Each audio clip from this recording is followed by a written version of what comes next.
Hello guys. So may dala akong pamingwit.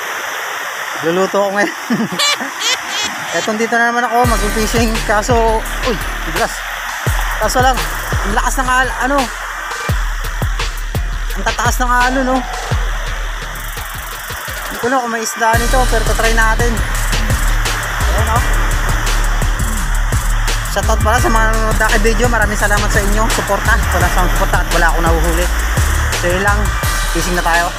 Medyo masama pa ngayong panahon dito sa amin pero kating-kating na talaga ako maghagis. At kung makikita nyo nga, tataas pa ng alon. Pero wala namang masama mag-try. Kaya nag-try ako mag-fishing. Nakailang hagis nga ako rito pero wala talagang kumagat na isda. Alam nyo guys, kahit anong ganda ng lure nyo sa kanang setup nyo, kung wala namang isda sa spot, garing kayo mahuhuli. Kaya yun, umuwi na lang ako.